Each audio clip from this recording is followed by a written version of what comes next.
Lumina candelabrelor cădea cald peste sala de evenimente, iar muzica se ridica exact la intensitatea potrivită pentru a acoperi orice urmă de realitate.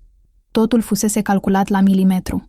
Mesele albe, florile scumpe, paharele de cristal, rochia amantei mele, acum mireasă, strălucind ca o declarație de victorie.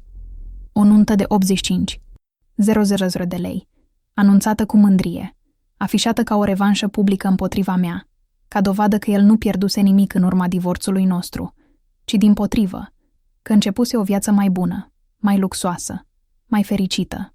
Invitații râdeau, ciocneau pahare, iar el stătea drept, cu acel zâmbet sigur de sine pe care îl știam atât de bine, zâmbetul bărbatului convins că a câștigat jocul înainte ca adversarul să-și dea seama că există o miză. Nimeni nu știa că, în timp ce el se bucura de aplauze, fundația pe care își construise această demonstrație de putere era deja fisurată. Am intrat în sală fără să atrag atenția imediat, fără rochie spectaculoasă, fără dorința de a fi văzută, pentru că nu venisem să concurez cu nimeni. Venisem doar să închid un cerc. M-am așezat la margine, suficient de aproape cât să aud discursurile, suficient de departe cât să observ totul. Când a luat microfonul în mână, vocea lui era sigură, plină de mândrie, vorbind despre un nou început, despre curajul de a lăsa în urmă un trecut toxic, despre cum dragostea adevărată învinge orice obstacol. Fiecare cuvânt era o minciună lustruită, iar fiecare aplauză îmi confirma cât de ușor oamenii cred o poveste bine ambalată. În acel moment, nimeni nu știa că noul început fusese finanțat ani la rând cu bani care nu îi aparțineau cu adevărat, cu limite de credit pe care eu le acceptasem în tăcere, cu semnături puse din iubire și din încredere. Când a început valsul mirilor, telefoanele au fost ridicate, camerele au început să filmeze, iar el părea de neclintit, ca un bărbat care nu mai avea nimic de pierdut. Atunci am știut că era momentul. Nu pentru scandal, nu pentru țipete, nu pentru lacrimi. Toate acelea ar fi fost o victorie pentru el. M-am ridicat calm, iar pașii mei au sunat mai tare decât muzica doar în mintea mea. Câțiva invitați m-au recunoscut, un murmur slab s-a propagat, dar nimeni nu intervenea, pentru că nimeni nu se aștepta ca eu să fac ceva. Imaginea mea fusese deja fixată în povestea lui ca fiind femeia învinsă, cea care rămăsese fără nimic după divorț. M-am apropiat suficient cât să mă vadă.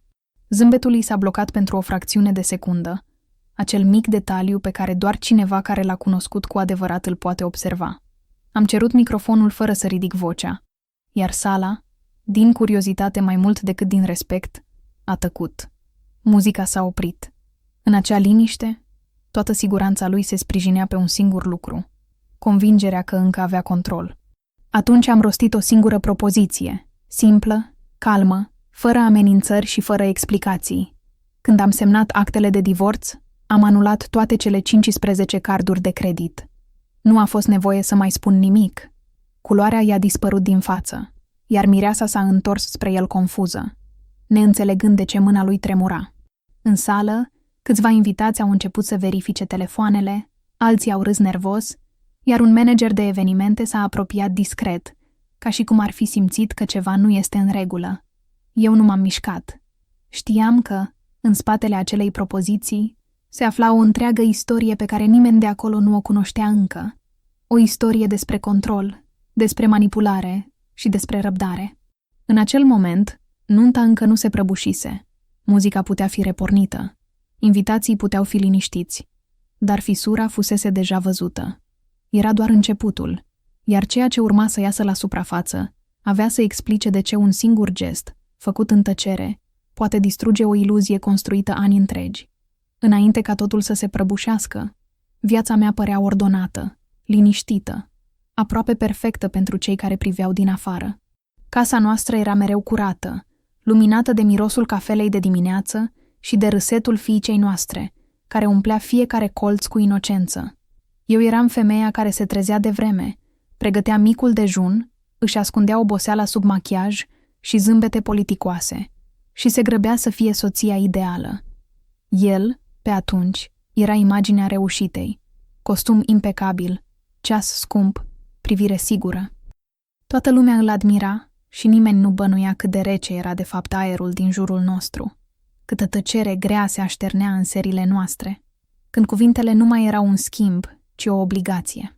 Mă obișnuisem să trăiesc în jurul dorințelor lui, ca o planetă prinsă în orbita unui soare nemilos. Tot ce făceam trebuia să-l pună pe el în lumină, să-i confirme imaginea de bărbat puternic, generos și calculat. Îi plăcea să controleze totul, până și felul în care respiram în public. Să nu spui asta, nu e elegant. Zâmbește mai mult, lumea trebuie să creadă că ești fericită. Nu mai cheltui pe prostii, banii trebuie folosiți cu cap. Dar cardurile erau mereu pe numele meu. Era o ironie pe care atunci nu o vedeam. El era cel care cumpăra, dar eu eram cea care semna. 15 carduri, toate gestionate de el, dar cu responsabilitatea trecută pe mine, pentru că așa e mai simplu fiscal. Eu am crezut. Credeam că e o dovadă de încredere reciprocă, că într-o familie nu contează pe numele cui e scris ceva, ci pe cine te poți baza.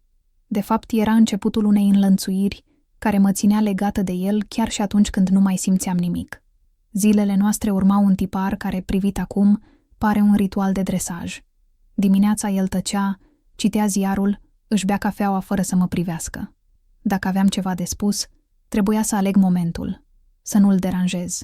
La prânz, când îl sunam, era mereu ocupat, iar seara venea obosit, cerând liniște. În primele luni de căsnicie, am confundat controlul cu stabilitatea, disciplina cu protecția. Îi lăsam spațiu, îi respectam regulile, până când am devenit doar o extensie a voinței lui. El decidea când plecăm în vacanță, ce mâncăm, unde mergem, cu cine vorbim. Eu doar executam, cu o eleganță mecanică. Mă obișnuisem să nu mai am preferințe, doar reacții. Îl lăudam, îl susțineam, îi ascultam poveștile despre afaceri și succes. Când primea laude, spunea mereu, e meritul nostru. Dar când ceva mergea prost, privirea lui se întorcea spre mine. Începusem să cred că sunt cauza oricărui eșec, că nu sunt suficient de bună, de atentă, de tăcută. Cu timpul, relația noastră s-a transformat într-un contract nerostit. Eu îi ofeream imaginea unei familii perfecte, iar el îmi oferea siguranța unei vieți fără lipsuri. Doar că siguranța aceea era o iluzie. Orice cheltuială, orice decizie trecea prin filtrul lui, dar toate responsabilitățile legale rămâneau în dreptul meu. Aveam totul și în același timp nimic. Cardurile, mașina, casa, toate păreau ale mele, dar de fapt erau ale lui, puse strategic sub semnătura mea. El era arhitectul acestui labirint, iar eu eram femeia care îl decora cu flori, convinsă că locuiește într-un palat. Când a apărut Amanta, n-am știut imediat. A început cu absențe explicate prin întâlniri de afaceri, apoi cu parfumuri necunoscute pe hainele lui și mesaje pe care le ascundea grăbit. Într-o seară am întrebat direct. A râs. Mi-a spus că sunt paranoică, că stresul mă face să văd umbre. A doua zi mi-a adus flori, a treia zi mi-a spus că mă iubește. Am vrut să-l cred. În adâncul meu, știam că dragostea nu mai era acolo, dar refuzam ideea de eșec. În lumea noastră, divorțul era o rușine, iar el avea o reputație de apărat. Așa că am continuat să joc rolul femeii devotate, chiar dacă, în tăcere, începeam să-mi observ propria dispariție. Fiica noastră era singurul motiv pentru care mă mai ridicam dimineața. Pentru ea, inventam o normalitate. Îi spuneam că tatăl ei muncește mult pentru noi, că totul e bine. Când ea adormea, eu stăteam în bucătărie, cu ochii în gol, gândindu-mă cum de am ajuns acolo. Începusem să scriu pe ascuns, să notez lucruri, să-mi amintesc detalii, ca o femeie care se pregătește să înțeleagă un mister. Ceea ce nu știam atunci era că toate acele notițe aveau să devină mai târziu piese de probă. Am învățat că manipularea nu e întotdeauna strigată. Uneori e spusă cu tandrețe, cu un zâmbet, că abuzul nu se măsoară doar în lovituri, ci în tăceri impuse, că pierderea de sine e un proces lent, aproape invizibil. Înainte de divorț, eram o femeie învățată să nu ridice vocea, să nu creadă în instinctele ei, să nu creadă că merită altceva. Dar în acea noapte, în care el m-a acuzat că sunt rece și nepăsătoare, am simțit pentru prima oară un alt tip de liniște, cea dinaintea unei decizii. Liniștea femeii care nu mai vrea să fie salvată, ci eliberată. De acolo a început schimbarea mea. Lenta, ascunsă, meticuloasă. În fiecare gest de supunere de dinainte se ascundea deja o nouă intenție. Observam, notam, calculam. Am început să citesc despre legi, despre drepturi, despre cum funcționează conturile bancare comune. Mi-am dat seama că viața mea întreagă fusese un decor și că eu eram singura care putea să stingă lumina. Așa că, în tăcere, am început să-mi scriu propriul final. Un final pe care el avea să-l afle mult prea târziu, când toate acele carduri pe care le considerase un simbol al puterii lui aveau să devină exact inversul, dovada pierderii totale a controlului. Cine am fost înainte? O femeie crescută să creadă că iubirea înseamnă sacrificiu, că tăcerea e o virtute, că loialitatea trebuie să fie necondiționată. Dar ceea ce am descoperit a fost că dragostea adevărată nu cere să te pierzi pe tine. Am fost o soție model într-o poveste scrisă de altcineva, dar acum, privind înapoi, înțeleg că fiecare clipă de tăcere, fiecare semnătură pusă fără întrebări, fiecare card deschis pe numele meu, au fost de fapt cărămizi din zidul care avea să-l prindă captiv. Eu am fost fundația imperiului lui de aparențe, dar tot eu am fost cea care, cu o singură decizie, avea să-l dărâme. Era un început de primăvară, iar orașul încă mirosea a ploaie și praf reînviat. În zilele acelea, trăiam într-o stare ciudată, o combinație între amorțeală și luciditate. Mă obișnuisem cu ideea că mariajul nostru nu mai exista decât în fotografiile de pe rafturi, în zâmbetele de poză ale unei familii care doar părea fericită. El venea acasă din ce în ce mai rar, cu pretexte tot mai sofisticate, cu hainele îmbibate de parfum străin și cu un zâmbet ironic atunci când îl întrebam ceva. Nu mai era nevoie să-mi mintă. Știa că tăcerea mea devenise o formă de capitulare și o lua drept slăbiciune. În realitate, tăcerea aceea era momentul în care îmi construiam curajul. Fiecare oră petrecută singură îmi clarifica mai mult gândurile. Fiecare absență a lui îmi dădea ocazia să-l observ din exterior, ca pe un personaj străin. Iar într-o dimineață de luni, când ploaia încă nu se hotărâse să se oprească, a sosit plicul care a pus capăt tuturor iluziilor. Îl găsisem în cutia poștală, sigilat cu grijă, cu numele meu scris corect, dar rece, mecanic, de un avocat.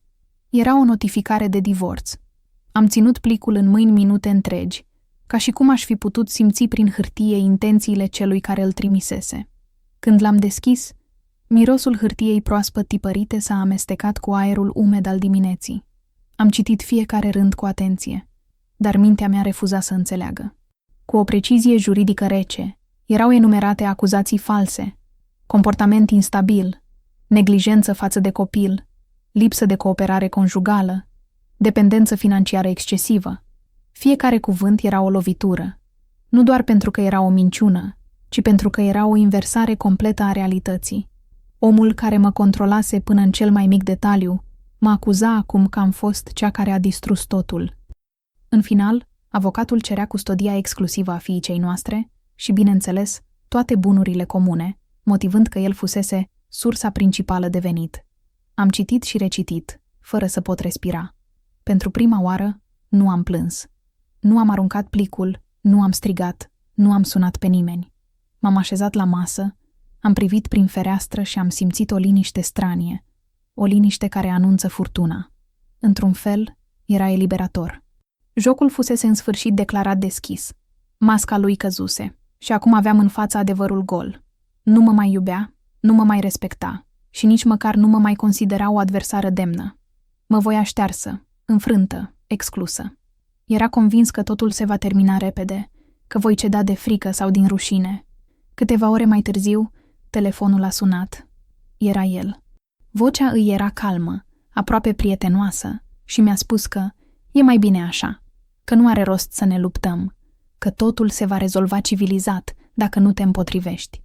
Apoi a adăugat, ca din întâmplare, că va avea grijă ca fiica noastră să nu ducă lipsă de nimic și că îmi va lăsa casa până îți găsești ceva potrivit. Cuvintele acelea m-au făcut să înțeleg cât de puțin mă cunoștea. El credea că voi fi recunoscătoare pentru firimiturile pe care mi le arunca, că voi accepta umilința sub forma unui compromis. Atunci am știut că, pentru prima dată în viață, va fi rândul meu să decid. În zilele următoare am început să descoper cât de adâncă era trădarea. În conturile bancare lipseau sume mari. Plățile recurente erau făcute către firme necunoscute, unele dintre ele pe numele amantei lui. Mi-am dat seama că în timp ce eu semnam, el își construise un refugiu financiar paralel, golind treptat rezervele comune.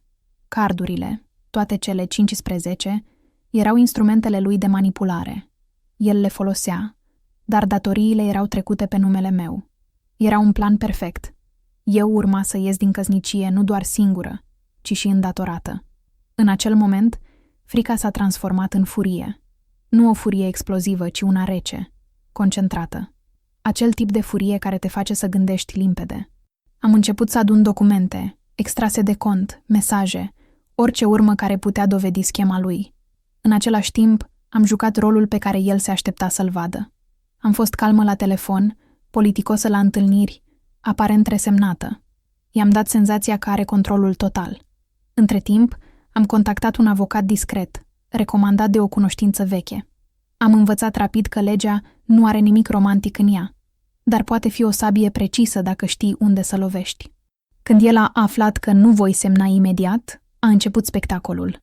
A venit acasă, pentru prima dată după multe zile, jucând rolul bărbatului rănit.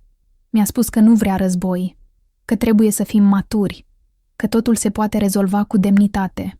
Dar în ochii lui am văzut acea umbră de iritare, acea nerăbdare a unui om care nu înțelege cum victima lui îndrăznește să respire fără permisiunea sa. A lăsat pe masă un buchet de trandafiri, dar în același timp a ridicat tonul când i-am spus că am nevoie de timp.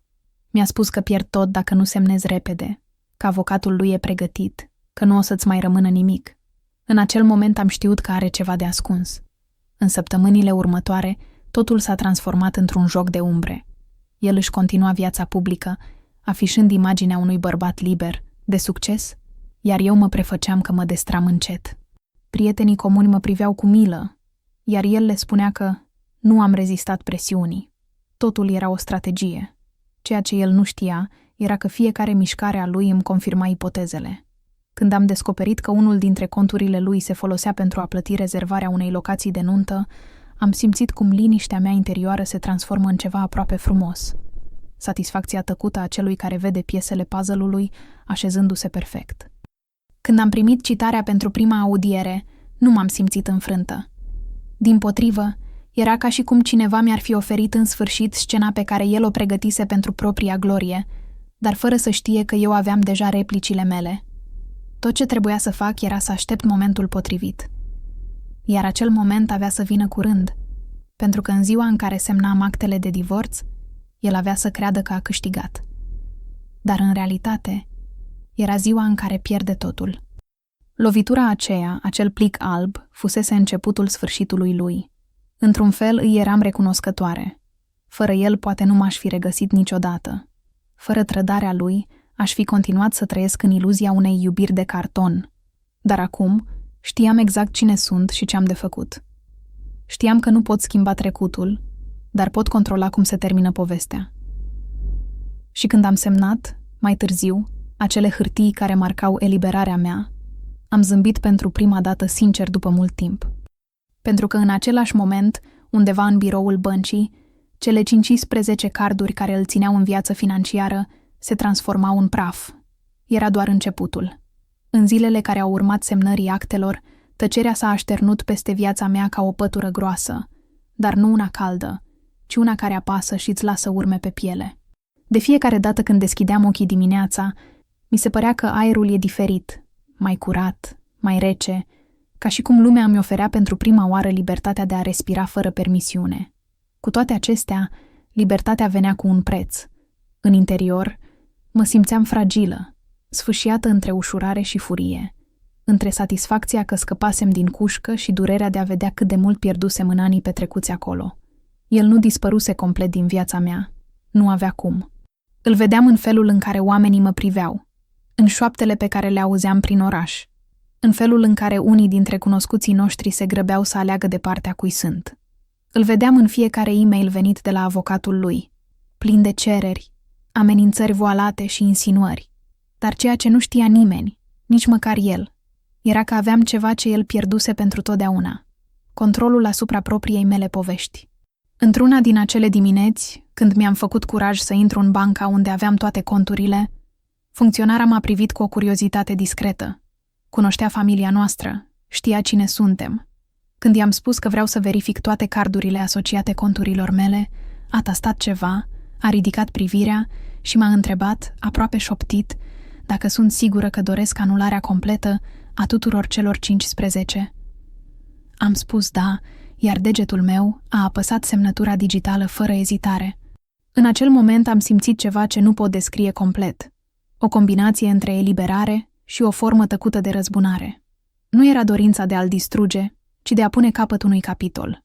Am ieșit din bancă, am privit cerul încă gri și mi-am spus că într-o zi va înțelege, că fiecare gest are o consecință și că uneori cea mai puternică reacție e tăcerea. Ceea ce nu bănuiam era că ziua aceea avea să-i devină începutul căderii. 3 zile mai târziu, am primit un telefon de la o cunoștință comună, care îmi povestea cu entuziasm despre nunta lui iminentă. O nuntă mare, luxoasă, într-un loc exclusivist, cu sute de invitați, o orchestră, flori aduse din străinătate. Am ascultat în tăcere, fără să spun nimic, și am închis telefonul cu un zâmbet amar. Am înțeles imediat. El urma să plătească totul din aceleași conturi, cele pe care tocmai le golisem de putere. Îl vedeam deja, în minte, cum organizează totul cu acel aer de siguranță, convins că universul îi aparține, fără să știe că fundația pe care se sprijină e deja fisurată. În zilele următoare, el a început să mă caute. La început, mesajele erau politicoase, aproape impersonal de calme. Avem nevoie să clarificăm câteva chestiuni financiare. Poate discutăm civilizat, e în interesul amândurora. Dar tonul s-a schimbat repede. Au urmat reproșuri. Ai devenit o femeie meschină. Nu credeam că poți fi atât de ranchiunoasă. Nu te gândești la copil. Fiecare mesaj era o nouă dovadă că își pierdea echilibrul. Eu răspundeam rar, doar când era necesar, și întotdeauna cu o răceală calculată. Cu cât tăceam mai mult, cu atât el scria mai mult. Apoi au început telefoanele nocturne, apeluri care se terminau în tăcere, ca și cum voia doar să audă dacă sunt acolo. Nu mai era bărbatul sigur de sine de altădată, ci un om care începea să-și vadă zidurile prăbușindu-se. Apoi a venit vizita neașteptată. A apărut la ușă într-o după-amiază ploioasă, cu o expresie pe care nu mai văzusem niciodată. Nu mai era arogant, ci obosit, epuizat, parcă dezorientat. M-a privit lung, fără să spună nimic, apoi a început să vorbească despre greșeli, despre cum viața ne schimbă, despre cum poate am mers prea departe amândoi. Era un teatru prost regizat. Îi simțeam vocea tremurând, nu de emoție, ci de frică. Mă rugase, cu un ton aproape disperat, să îi reactivez cardurile, doar temporar, până la nuntă. Îmi spunea că va fi o rușine imensă dacă furnizorii nu sunt plătiți, că trebuie să mențină aparențele. Cuvintele lui sunau ca un ecou din altă viață. Nu i-am spus da, nu i-am spus nici nu. Am zâmbit vag. I-am oferit o cafea și am lăsat tăcerea să-l înconjoare. În acea tăcere s-a destrămat complet. După ce a plecat, m-am așezat pe podea și am plâns pentru prima dată după mult timp. Nu pentru el, ci pentru mine. Pentru femeia care fusese odinioară dispusă să-și sacrifice totul pentru liniște și care acum învăța să trăiască fără teamă. Plângeam dintr-un amestec de tristețe și recunoștință, pentru că în sfârșit înțelesesem. El nu mă învinsese niciodată, doar mă ținuse prinsă într-o poveste care nu era a mea. La scurt timp după aceea, avocatul meu m-a sunat. Mi-a spus că el încercase să conteste anularea cardurilor, dar toate conturile erau pe numele meu și deciziile erau legale. M-a întrebat, cu o ironie discretă, dacă știu că tocmai i-am blocat întreaga nuntă. Nu am răspuns. Nu era nevoie. În acea clipă, am simțit cum lumea mea se reașează, cum greutatea de pe umeri dispare, dar adevărata revelație a venit câteva zile mai târziu, când am aflat detaliile. El nu doar că pierduse accesul la bani, ci și încrederea amantei, care, aflând că totul fusese finanțat prin conturile mele, îl părăsise chiar înainte de ceremonie. Toți furnizorii își ceruseră plata în avans, iar el, fără resurse, se trezise umilit public. Imaginea bărbatului impecabil se prăbușise în fața tuturor și totuși, dincolo de satisfacția rece, simțeam o altă formă de gol. Adevărul era că, în ciuda tuturor trădărilor, o parte din mine încă tângea după versiunea lui de început, după acel bărbat care m-a făcut să cred, cândva, că iubirea e o ancoră și nu o închisoare. Dar acum știam prea bine. Nu iubirea mă ținuse acolo, ci frica. Iar frica dispăruse. În locul ei crescuse o forță nouă, una care nu avea nevoie de răzbunare, ci de liniște. Când m-am privit în oglindă în seara aceea, am văzut pentru prima dată o femeie complet diferită. Nu mai aveam zâmbetul fals, nici privirea pierdută. Ochii mei erau limpezi, iar fața mea purta urmele unei dureri care nu mai cerea vindecare, ci sens. În sfârșit, aveam propria mea poveste, scrisă nu cu vorbe, ci cu decizii, iar el, omul care mă controlase cândva, avea să rămână prizonierul propriei iluzii, o nuntă neplătită, o viață construită pe datorii și o tăcere care îl va urmări pentru totdeauna. După umilința publică de la nuntă, s-a retras pentru o vreme din lumina reflectoarelor. Nici un mesaj, nici un apel, nici o încercare de dialog. A fost prima dată, după ani de zile, când am simțit absența lui ca pe o ușurare adevărată. Aerul casei era altfel, mai ușor, liniștea avea un alt ton. Nu mai era tăcerea apăsătoare a fricii, ci o tăcere vie, care respira împreună cu mine. În primele zile, am avut impresia că totul s-a încheiat, că destinul a închis cercul. Însă liniștea aceea nu era decât preludiul unei noi furtuni, pentru că el nu știa să piardă.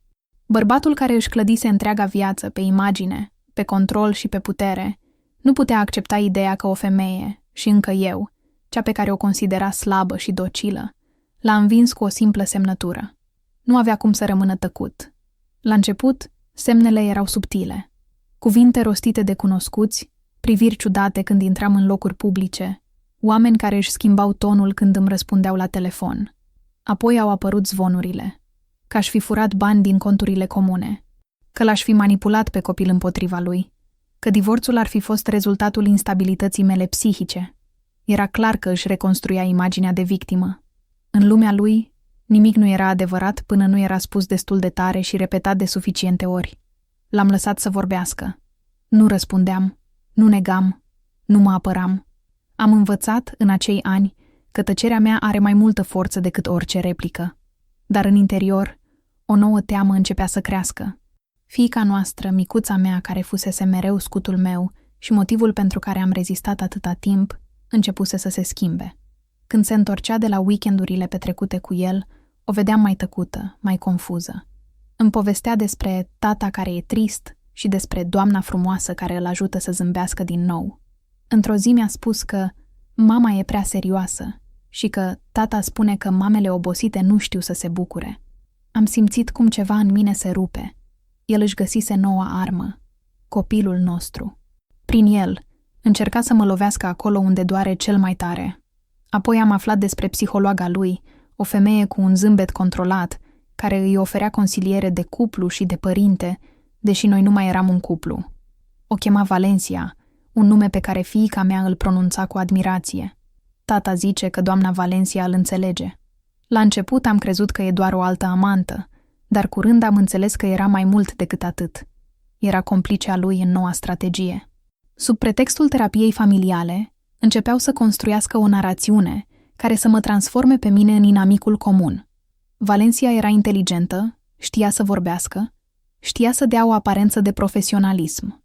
În realitate, era un instrument perfect pentru manipularea unei fetițe vulnerabile și a unei mame epuizate.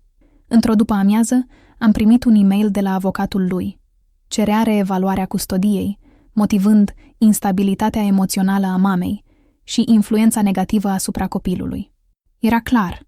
Se pregătea de un nou atac, mai perfid, mai calculat. De data aceasta, nu era vorba doar despre bani. Era vorba despre imagine și despre răzbunare. Vroia să mă distrugă acolo unde mă durea cel mai mult, în relația cu fiica mea. Noaptea, nu mai dormeam. Mă plimbam prin casă, încercând să-mi pun ordine în gânduri. Începusem să revăd toate detaliile, toate momentele, toate semnele pe care le ignorasem. Îmi aminteam cum în ultimii ani ai căsniciei o filma uneori pe fiica noastră, pretextând că vrea amintiri. Atunci mi se păruse un gest tandru. Acum înțelegeam că fiecare clipă putea fi transformată într-o dovadă împotriva mea. Într-o lume în care adevărul nu mai conta, imaginea era totul. Și el era expert în imagine. Mi-am dat seama că trebuie să fiu mai atentă ca niciodată. Mă prezentam impecabil la toate întâlnirile legale. Nu ridicam tonul. Nu mă lăsam provocată. În spatele calmului, însă, se ascundea o tensiune constantă. Simțeam cum se strânge lațul. Valencia reușise să se infiltreze nu doar în mintea fiicei mele, ci și în sistem. Făcea rapoarte, recomanda evaluări suplimentare, încerca să inducă ideea că fetița ar fi afectată de instabilitatea mamei. Era o farsă periculoasă, o manipulare psihologică rafinată. Când am încercat să vorbesc cu fiica mea, m-a privit cu o tristețe pe care nu i-o mai văzusem niciodată. Tata zice că te superi prea ușor. Tata spune că dacă l-ai iubi cu adevărat, l-ai lăsa să fie fericit. Fiecare cuvânt era o lovitură. Am vrut să strig, dar nu am putut. Pentru că știam că orice reacție a mea va fi folosită împotriva mea. Așa că am ales din nou tăcerea. Dar de data aceasta nu era tăcerea fricii, ci a strategiei. Am început să notez totul. Fiecare conversație, fiecare schimb de mesaje, fiecare moment ciudat. Mi-am făcut copii după documente, înregistrări, capturi de ecran. Era un război tăcut, purtat cu răbdare. Într-o seară, am primit un mesaj de la un număr necunoscut. O singură frază. Știi prea bine că nu poți câștiga. Nu era nevoie să semneze. Știam cine era. M-am uitat la ecranul telefonului și pentru prima dată am zâmbit. Pentru că în spatele amenințării am simțit teama lui. El devenise prizonierul propriei obsesii. Nu voia doar să mă pedepsească. Voia să mă vadă distrusă, să-și confirme puterea. Dar ceea ce nu înțelegea era că omul care are nevoie să-și distrugă adversarul ca să se simtă întreg este deja pierdut. În timp ce el își construia minciunile, eu învățam cum să le dezvălui fără să ridic vocea. Știam că va veni momentul în care totul se va întoarce împotriva lui. Într-o dimineață, în timp ce îmi pregăteam cafeaua, fiica mea a venit în bucătărie cu o privire curioasă și mi-a spus: „Mami, pot să păstrez tableta asta?” S-a stricat, dar o vreau eu. Era tableta pe care el o folosea adesea pentru filmări. M-am uitat la ea și am spus doar da, fără să intuiesc atunci cât de importantă avea să fie acea decizie. Era un detaliu mic, aproape banal, dar în viață, cele mai mari răsturnări de situație se ascund adesea în gesturi aparent lipsite de sens. El credea că deține controlul, dar fără să știe, planta semințele propriei prăbușiri.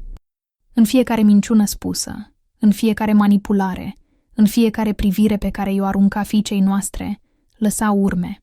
Urme care mai târziu aveau să devină dovezile care îl vor condamna.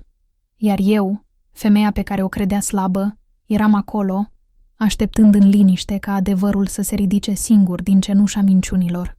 Timpul trecea cu o lentoare ciudată, ca o respirație grea a unei case care își reface zidurile după furtună. În fiecare dimineață, viața își relua aparențele.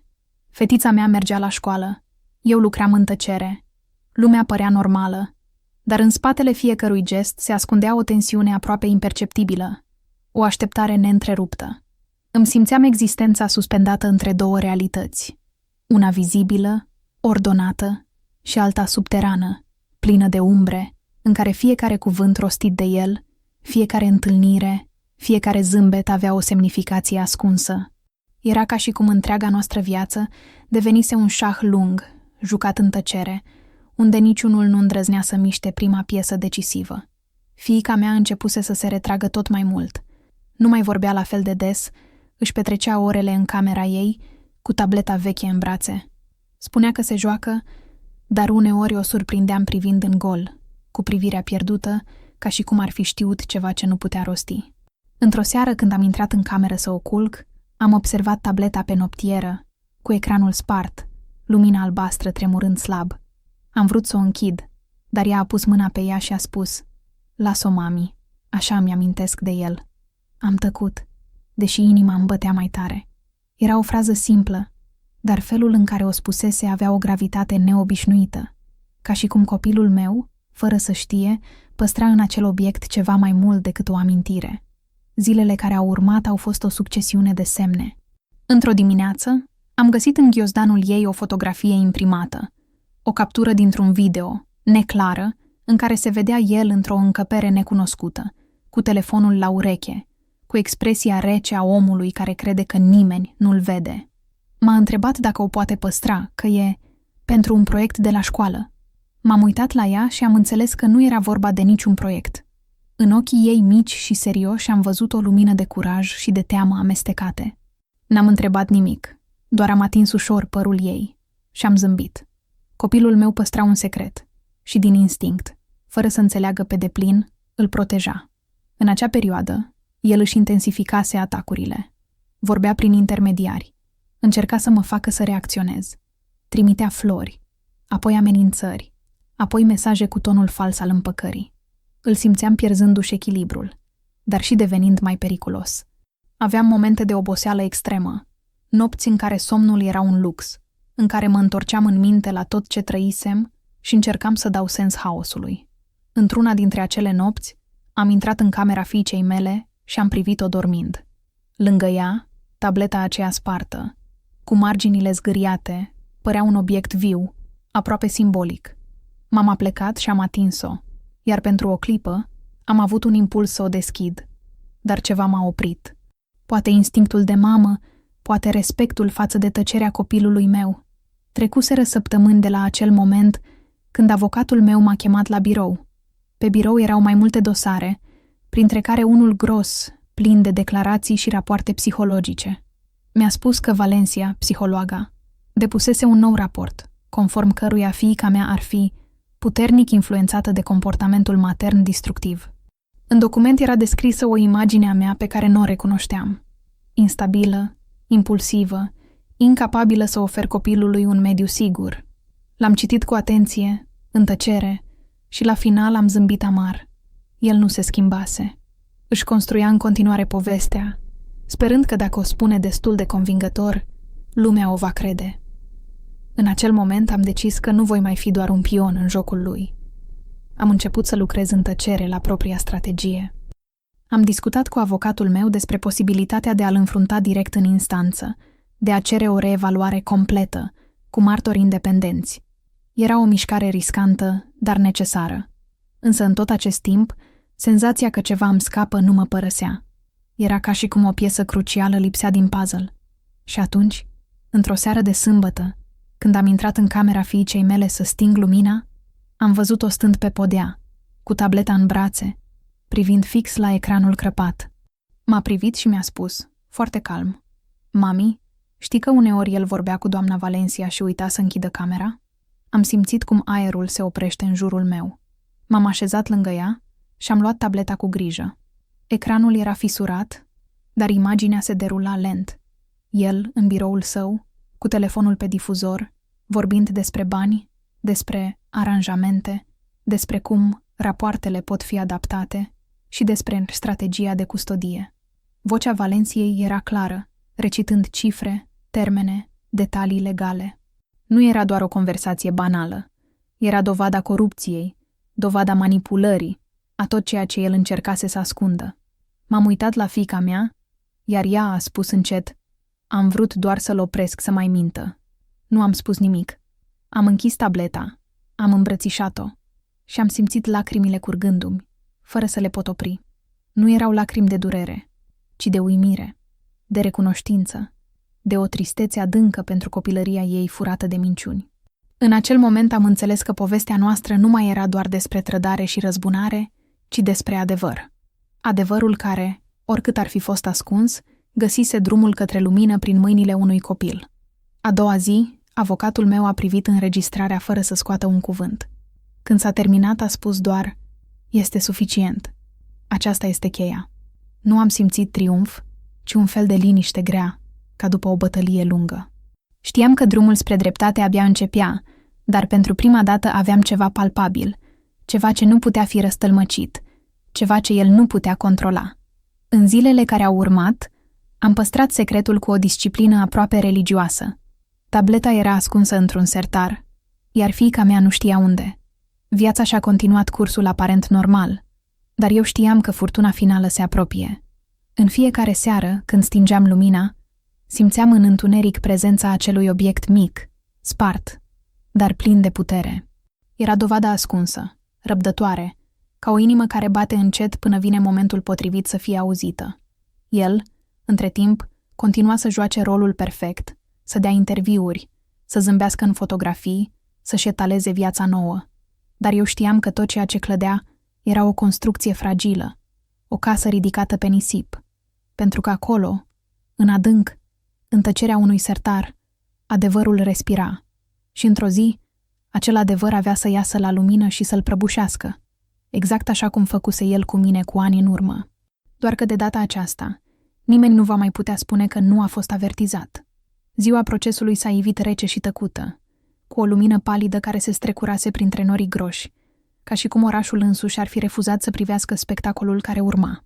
M-am trezit de vreme, înainte de răsărit, și am rămas câteva clipe pe marginea patului, ascultând respirația regulată a fiicei mele din camera alăturată. Mă gândeam la tot drumul parcurs până acolo, la femeia care fusesem, la tăcerea pe care o îndurasem ani la rând, la fiecare pas mic care mă adusese în fața acestei zile. Mi-am îmbrăcat costumul simplu, de culoarea cenușii, același pe care îl păstrasem pentru momentele decisive, și mi-am prins părul la spate cu o agrafă veche.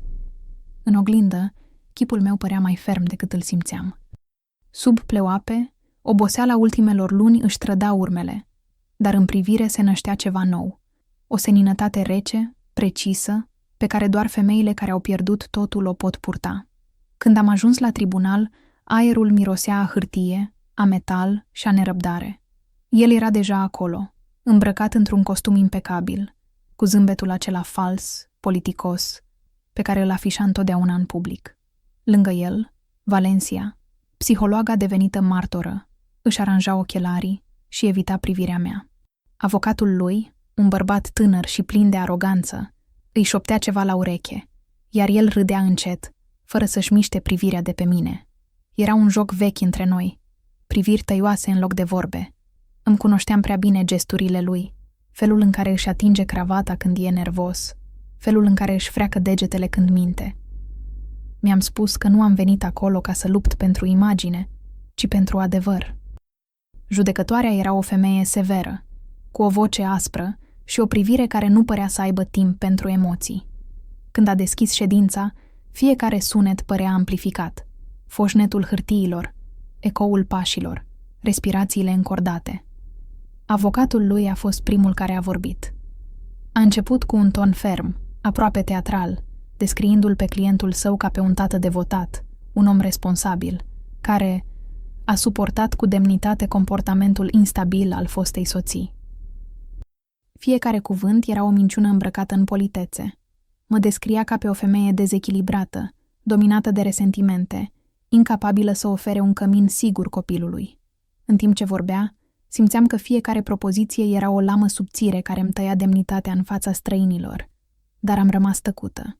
Avocatul meu mi-a atins ușor mâna sub masă, un gest aproape invizibil, dar suficient să-mi amintească planul, să nu reacționez. Când a venit rândul Valenciei, a pășit în față cu o siguranță profesională studiată. A început să vorbească despre echilibrul emoțional al copilului, despre influența negativă a conflictului parental, despre comportamente materne nepotrivite. Cuvintele ei curgeau ca un râu rece, bine pregătit. Fiecare frază era o capcană, construită să pară obiectivă, dar încărcată de insinuări. În timp ce o ascultam, simțeam cum mâinile mi se încleștează pe marginea scaunului. Într-un moment, a rostit fraza care mi-a înghețat sângele. Am motive să cred că mama a încercat să manipuleze copilul împotriva tatălui. În sală s-a făcut o liniște densă, ca o presiune în aer. El și-a ridicat bărbia, satisfăcut. Era scena pe care o pregătise de luni întregi. Când avocatul meu a cerut dreptul la replică, am inspirat adânc. Doamnă judecător, a spus el calm, există o înregistrare care contrazice fundamental mărturia martorului și care demonstrează natura reală a acțiunilor părților adverse. Judecătoarea l-a privit scurt, fără expresie. O vom analiza la momentul potrivit. Continuați. El a încuviințat și m-a privit scurt, cu o liniște care mi-a dat curaj. Dar momentul potrivit nu era încă acum. Când mi s-a cerut să vorbesc, am ridicat privirea și m-am concentrat pe un punct fix, undeva între tavan și lumină. Vocea mi-a fost clară, deși tremura în adânc. Am povestit fără dramatism, fără gesturi teatrale. Am spus adevărul așa cum fusese, despre anii de control, despre frica de a greși, despre cardurile pe numele meu, despre dispariția banilor, despre încercarea lui de a-mi lua copilul. Nu am adus nicio acuzație fără dovadă. Doar am vorbit cu simplitatea unei femei care a trăit tot ce spune. În timpul declarației, am văzut cum unii din sală evitau să mă privească. El însă mă urmărea intens, căutând fisuri, sperând că voi ceda. Nu am cedat. După câteva ore, audierea s-a încheiat cu o decizie provizorie. Custodia rămânea comună până la următoarea ședință. Nu era o victorie, dar nici o înfrângere. În ochii lui însă, am văzut furia înnăbușită. Era obișnuit să câștige, iar faptul că judecătoarea nu-l favorizase deschis îl deranja. În holul tribunalului, când am trecut unul pe lângă celălalt, mi-a spus încet, aproape șoptit, fără să miște buzele: "N-ai terminat cu mine." M-am oprit o clipă și l-am privit. "Ba da," am răspuns la fel de încet. "Tu ai terminat cu tine." Când am ieșit afară, aerul rece mi-a tăiat obrajii, dar pentru prima dată după mult timp, frigul mi s-a părut plăcut. Era dovada că trăiam, că respiram, că nu mai eram în cușca lui. Am privit cerul gri și am simțit că, deși bătălia era departe de a fi câștigată, războiul își schimbase direcția. Seara, acasă, fiica mea m-a întrebat dacă totul s-a terminat. Am ezitat. Apoi i-am spus: "Nu încă, dar adevărul nu dispare niciodată. Doar așteaptă momentul potrivit." Ea m-a privit atent, apoi a spus: "Ca tableta mea, nu?" Am zâmbit. Și acel zâmbet, oricât de mic, a fost cea mai mare victorie a zilei. În noaptea aceea, am deschis sertarul unde ascunsesem dovada și am privit ecranul crăpat. Am trecut degetul peste fisuri, ca și cum aș fi vrut să simt greutatea tuturor lucrurilor care urmau să iasă la lumină. Simțeam că momentul potrivit se apropie, că tot ce fusese ascuns va fi văzut și că, în cele din urmă, dreptatea nu va avea nevoie de urlete, ci doar de o voce clară și calmă care să spună: "Acesta este adevărul." Noaptea aceea a fost mai lungă decât toate celelalte la un loc. O noapte care părea că se prelungește în mine ca o umbră nesfârșită. Cerul era înnorat, fără lună, iar orașul dormea sub o liniște grea, spartă doar din când în când de sunetul mașinilor îndepărtate. Stăteam în bucătărie, cu lumina slabă aprinsă, privind cana de ceai care se răcise de mult, fără să am puterea să o duc la gură. Pe masă erau împrăștiate hârtii, documente, notițe, dovezi. Tot ce strânsesem în lunile acelea se afla în fața mea, ca o radiografie a durerii. Erau acolo toate urmele manipulării lui, toate semnăturile care îmi purtau numele, toate datoriile ascunse sub aparența unei familii fericite. Lângă ele, pe un colț, tableta fiicei mele, ecranul încă crăpat, stătea ca un martor tăcut, un simbol al destinului care își pregătește propria răzbunare. În camera alăturată, fetița mea dormea liniștit, cu respirația ușor sacadată, un somn de copil care, în adâncul lui, știe că lumea nu e sigură, dar alege să creadă că mama lui o poate apăra de toate relele. De câteva zile era mai tăcută, mai atentă la mine, ca și cum ar fi simțit că ceva important urma să se întâmple. Într-o seară, mă întrebase dacă judecătorii sunt oameni buni, dacă pot vedea când cineva minte. Nu știusem ce să-i răspund. I-am spus doar că uneori adevărul are nevoie de curaj și că oricât ar fi de greu, el iese întotdeauna la lumină. Acum, în noaptea dinaintea ultimei audieri, mă întrebam dacă am fost convingătoare sau dacă doar încercasem să-mi liniștesc propria teamă. La miezul nopții, am deschis fereastra. Aerul era rece, umed, mirosind a pământ și a ploaie care nu mai venea. În depărtare, lumina orașului pulsa slab, ca o inimă obosită. M-am gândit la el, la omul pe care îl iubisem odată, la cel care îmi vorbise cândva despre visuri, despre viitor, despre o casă plină de râsete. Unde dispăruse acel bărbat? Când se transformase în acest om rece, obsedat de control, capabil să-și folosească propriul copil ca armă? Am căutat în memorie primul moment în care iubirea se schimbase în frică, dar nu l-am găsit. Se întâmplase lent, invizibil, ca o boală care te invadează fără durere, până când, într-o zi, te trezești și nu te mai recunoști. Am revenit la masă și am luat tableta în mâini. Ecranul s-a aprins slab, arătând imaginea înghețată a ultimei înregistrări, chipul lui surprins de cameră în timp ce vorbea cu Valencia despre planul final. Tonul vocii lui era calm, aproape blând, dar cuvintele erau o otravă. Cum va demonstra instabilitatea mea? Cum va cere custodia exclusivă? Cum își va asigura victoria? Prin metode curate, dar eficiente.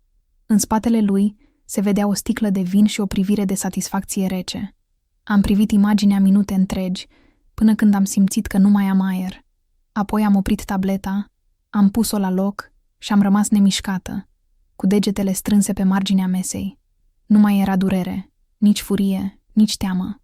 Doar o liniște adâncă, ca un acord final după o simfonie prea lungă. Pe la 3 dimineața am început să strâng documentele, să le pun în dosar. Am făcut-o metodic, cu gesturi calme, aproape ritualice. Fiecare foaie pusă la locul ei era o parte din viața mea recuperată. În timp ce aranjam actele, am găsit o fotografie veche. Eu, el și fiica noastră, într-o zi de vară, râzând. O privire superficială ar fi spus că suntem o familie fericită.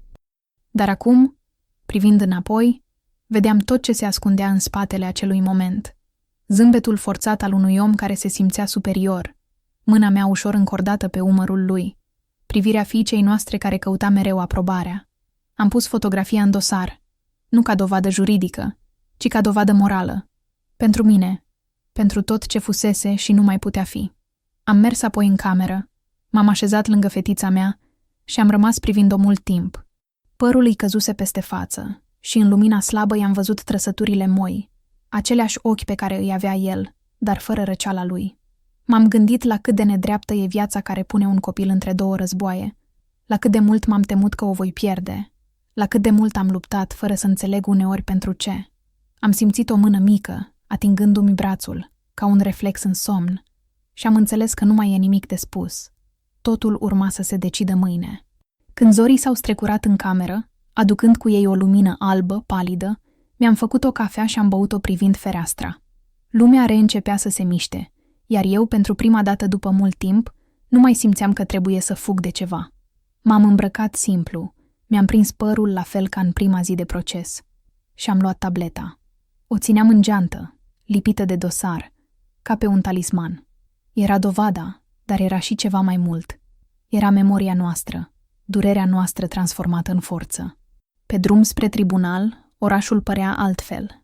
Fiecare clădire, fiecare stradă, fiecare chip de trecător părea suspendat între realitate și vis. Mă simțeam de parcă aș fi mers spre o scenă pe care soarta o pregătise special pentru mine. Nu mai era doar o audiere. Era sfârșitul unei povești. În gând, repetam fraza pe care știam că o voi spune când va veni momentul. O frază simplă, dar încărcată de tot ceea ce devenisem. O femeie care a învățat că puterea nu stă în răzbunare, ci în liniștea de a ști că adevărul nu mai poate fi ascuns. În fața tribunalului am ridicat privirea spre clădirea înaltă și am simțit frigul aerului tăindu-mi pielea. Mi-am trecut mâna peste geantă, ca să mă asigur că e acolo. Da, era acolo. Tableta, dovada, finalul. Am închis ochii pentru o clipă și am auzit în minte vocea fiicei mele. Mami? Am vrut doar să-l opresc să mai mintă. Atât. Într-o lume întreagă de zgomot, acele cuvinte erau tot ce conta. Am urcat treptele una câte una, cu pasul ferm și inima calmă. Mâine urma să se schimbe totul. Și pentru prima dată după ani întregi, nu mi-era frică. Doar liniște. Liniștea aceea densă care vine înaintea furtunii, dar care de data aceasta era de partea mea. Ziua hotărârii finale a început cu o tăcere ciudată, o tăcere care părea să se așeze peste oraș ca un strat invizibil de praf. Nimeni nu vorbea prea tare, nici măcar vântul, iar pașii mei pe trotuarul umed răsunau singuri, ritmici, hotărâți, ca o bătaie de inimă care nu se mai teme. Aveam senzația că totul din jurul meu, clădirile, oamenii, chiar și cerul plumburiu, respira în același ritm cu mine, ca și cum lumea întreagă aștepta o dezlegare. Mâinile mi erau reci, dar inima ardea sub haine, nu de frică, ci de un amestec ciudat de calm și anticipare. În geantă, tableta fiicei mele stătea lipită de dosarul gros de documente, un obiect aparent banal care conținea sfârșitul unui imperiu de minciuni. Nu-i spusesem nimănui că o voi aduce, nici avocatului, nici prietenilor, nici măcar copilului meu. Era momentul meu, tăcut și neîntors. Când am intrat în sala de judecată, aerul părea diferit de data trecută. Lumina era mai crudă, mai albă, iar ecoul pașilor părea să lovească în pereții goi ca un semn de avertisment. El era acolo, în același costum perfect, cu același zâmbet calculat, dar în privirea lui se ascundea ceva ce nu mai văzusem niciodată. O neliniște abia stăpânită, o umbră de neîncredere. Valencia stătea lângă el, rigidă, cu buzele strânse într-un zâmbet care se voia sigur, dar care trăda tensiunea. Am trecut pe lângă ei fără să privesc, simțind cum, pentru prima oară, puterea nu mai era de partea lui. În sală s-a așternut un murmur slab când judecătoarea a intrat. Toți s-au ridicat, iar liniștea s-a reinstalat cu o solemnitate aproape religioasă. Procesul a început cu aceleași proceduri reci, formale, aceleași argumente repetate până la epuizare. Avocatul lui a reluat povestea tatălui model, a sacrificiilor, a dragostei părintești neînțelese. Valencia și-a prezentat iarăși concluziile rapoartelor, vorbind despre instabilitatea emoțională, despre copilul prins între doi părinți incapabili să colaboreze. Cuvintele ei curgeau repede, mecanic, ca un text învățat. Mă uitam la ea fără ură, doar cu o curiozitate rece. Mă întrebam dacă își dă seama cât de aproape e de prăpastie. Când avocatul meu s-a ridicat, am simțit o schimbare subtilă în aer. Nu a început cu un ton agresiv, ci cu o liniște care a făcut sala să asculte. A vorbit despre ani de tăcere, despre control, despre cum manipularea nu lasă urme vizibile, dar distruge tot ce atinge. Apoi s-a oprit, a ridicat o mapă neagră și a spus: Onorată instanță, înainte de a trage o concluzie, există o probă nouă care nu a fost până acum analizată. Este o înregistrare video făcută întâmplător, dar care schimbă complet perspectiva asupra acestui caz. Am simțit cum aerul se strânge în jurul meu. Judecătoarea a ridicat sprânceana și a cerut ca înregistrarea să fie redată. Am scos tableta din geantă, am conectat-o la ecranul sălii și am apăsat play. Pentru o clipă nimeni nu a respirat. Imaginea s-a deschis tremurat. Imaginea lui, fostul meu soț, în biroul lui, relaxat, cu o sticlă de vin pe masă, vorbind cu Valencia. Vocea lui era clară, sigură, acel ton pe care îl folosea mereu când credea că deține controlul absolut. Totul e sub control, spunea. Raportul trebuie doar ajustat. Scrii că mama e instabilă, că are reacții impulsive. Fetița oricum spune ce vreau eu, am grijă de asta. Custodia e doar o formalitate. În fundal, vocea Valenciei răspundea calm. Știu, am deja textul pregătit. Judecătoarea e sensibilă la detalii legate de copil. Trebuie să pară că te sacrifici. Cuvintele au căzut în sală ca un cutremur. Niciun sunet nu se mai auzea în afară de respirația lor înregistrată. Chipul lui, luminat de ecran, părea acum golit de viață, iar ochii lui, altădată plini de siguranță, priveau în gol, incapabil să înțeleagă ce se întâmplă. Judecătoarea a cerut să se oprească înregistrarea și a privit către el cu o severitate care nu mai lăsa loc de interpretări. În liniștea aceea densă, Valencia a început să tremure ușor, apoi a coborât privirea spre podea. Avocatul lui a încercat să spună ceva, dar judecătoarea i-a tăiat vorba scurt. Am auzit destul. Vom continua după o scurtă pauză. Când s-a ridicat, nimeni nu a îndrăznit să miște. Eu am rămas pe loc, cu mâinile în poală, privind ecranul negru care reflecta fețele noastre. Era o liniște deplină, dar în interiorul meu o furtună se stingea. Toate anii de umilință, toate lacrimile, toate fricile se adunaseră într-o singură clipă de adevăr pur. În pauză, el s-a apropiat de mine. Nu mai avea zâmbet. Nu mai avea nici privirea aceea de superioritate. Era un om gol, dezarmat. Tu ai făcut asta, a spus încet. Am dat din cap. Nu eu, i-am răspuns, ci adevărul pe care l-ai disprețuit. S-a întors, fără să mai spună nimic. Am rămas privind în urma lui, fără ură, fără milă. Era ca un actor care și-a jucat ultima replică și nu mai știa să coboare de pe scenă. După reluarea ședinței, totul s-a desfășurat rapid. Avocatul meu a cerut sancționarea martorului fals și reanalizarea completă a custodiei. Judecătoarea a aprobat fără ezitare. În verdictul final, a rostit cuvinte pe care le așteptasem prea mult. Custodia integrală va fi acordată mamei. Părâtul este găsit vinovat de tentativă de fraudă și manipulare în procesul de evaluare psihologică. Instanța dispune verificarea surselor financiare și blocarea temporară a conturilor până la clarificare. Cuvintele ei nu au fost rostite cu pasiune, ci cu acea răceală perfectă a dreptății care nu mai are nevoie de spectacol. Când totul s-a terminat, am ieșit din sală și am inspirat adânc. Aerul de afară era curat, crud, real. Mă simțeam ușoară, nu pentru că învinsesem, ci pentru că nu mai purtam povara de a demonstra cine sunt. În spatele meu am auzit vocea fiicei mele strigând, "Mami!" și am întors capul. Era acolo, în brațele avocatului, cu zâmbetul acela care făcea lumea întreagă să aibă sens. Am îngenunchiat și am strâns-o în brațe. "Gata?" m-a întrebat. "Gata," i-am spus. În timp ce plecam, am privit o ultimă dată clădirea tribunalului. Mi s-a părut că ușile mari de lemn se închid în urma noastră cu un sunet care semăna cu liniștea. Liniștea adevărului care, după atâta timp, a găsit drumul înapoi spre lumină. După ziua aceea, timpul a început să curgă altfel. Zilele nu mai aveau greutatea de plumb a trecutului, iar diminețile nu mai aduceau cu ele senzația că viața e o pedeapsă fără sfârșit. Aerul părea mai curat, mai ușor, ca și cum orașul însuși s-ar fi spălat de praful anilor lungi de tăcere și minciună. În primele dimineți după verdict, mă trezeam de vreme, din obișnuință, și rămâneam câteva clipe nemișcată, ascultând liniștea casei. Nu era liniștea aceea apăsătoare de altădată, ci o liniște adevărată, vie, care se întindea peste camere ca o respirație caldă. Fetița mea dormea mai liniștit, fără tresăriri, fără să murmure numele lui în somn. Pentru prima dată casa noastră era un loc sigur, nu o fortăreață, nu un câmp de luptă, ci un spațiu unde totul putea fi din nou început. În primele zile după proces, el a dispărut complet. Niciun apel, niciun mesaj, nicio veste.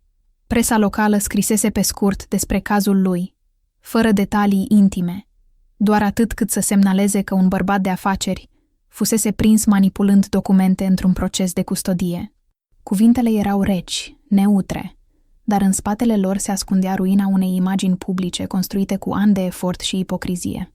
Prietenii care îl aplaudaseră la nuntă își ștergeau acum pozele cu el, colaboratorii își retrăgeau semnăturile, iar partenerii de afaceri îl evitau.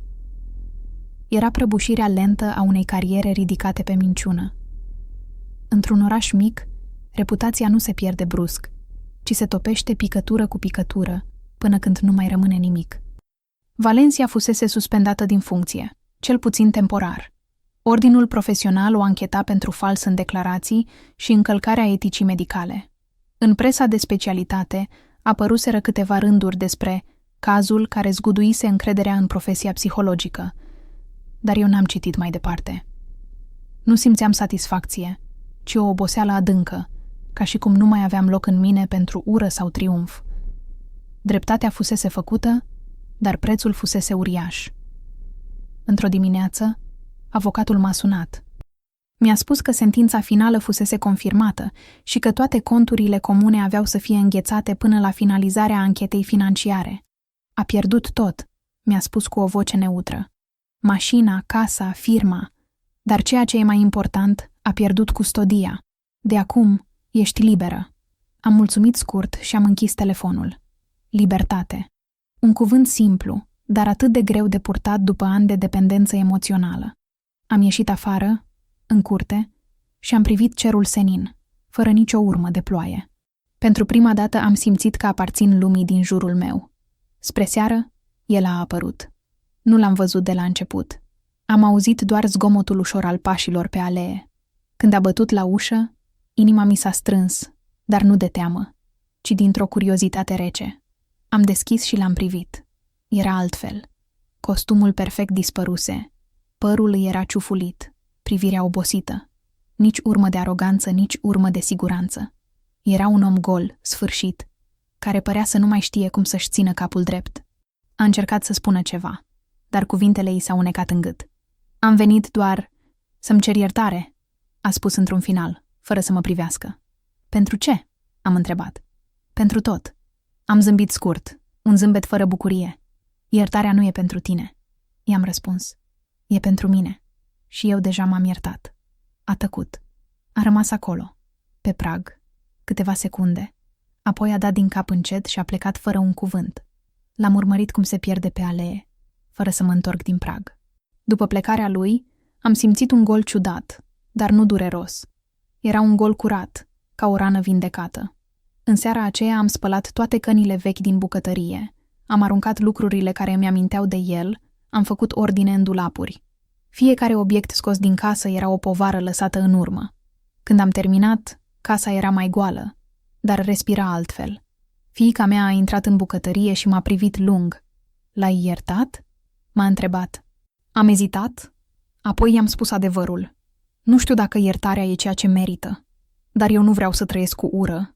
E suficient că adevărul a ieșit la lumină. Ea a dat din cap serios, cu înțelepciunea neașteptată a unui copil care a văzut prea multe. Atunci e bine, a spus, și s-a dus să se joace. În săptămânile următoare, viața și-a reluat ritmul. Am început un nou loc de muncă. Am redecorat casa. Am plantat flori în curte. Micile ritualuri zilnice deveniseră semnele unei renașteri lente, dar sigure. Într-o zi, fiica mea a venit acasă cu o compunere de la școală, o poveste despre o prințesă care fusese închisă într-un turn de un vrăjitor puternic, dar care nu așteptase să fie salvată, ci învățase singură să deschidă ușa. Am citit povestea și am simțit un nod în gât. E frumoasă, i-am spus. E despre tine? Ea a râs. Nu, a răspuns. E despre tine. Într-o dimineață, am primit o scrisoare de la tribunal, confirmarea oficială a custodiei. Am pus hârtia într-un sertar și am închis ușa. Nu mai aveam nevoie să o privesc. Știam deja că lupta mea se încheiase. Mai târziu, am luat tableta fiicei mele, am șters înregistrarea și am aruncat-o. Nu din ură, ci din eliberare. Unele dovezi trebuie distruse atunci când adevărul a fost spus, pentru ca viața să poată merge mai departe. Seara, am stat împreună pe verandă, privind apusul. Lumina era caldă, portocalie, iar vântul aducea miros de iarbă și flori proaspete. Fetița mea s-a sprijinit de umărul meu și a spus încet: "Acum suntem doar noi, mami." Am închis ochii și am lăsat tăcerea să ne cuprindă. În acea tăcere era totul. Durerea, lupta, libertatea și începutul. Nu mai aveam nevoie de dreptate. O primisem deja. Nu mai aveam nevoie de răzbunare. Viața o făcuse în locul meu. Tot ce mai rămânea era pacea aceea profundă, care vine când știi că, după ani de furtună, ai ajuns acasă. În acea seară, cerul s-a luminat lent, iar în reflecția geamului am văzut pentru prima dată o femeie diferită. Nu victima unei povești, ci autoarea unei renașteri. Dreptatea fusese împlinită, dar adevărata victorie era tăcerea senină din sufletul meu. Iar el, undeva în întuneric, rămânea prizonierul propriei minciuni, în timp ce eu, în sfârșit, eram liberă.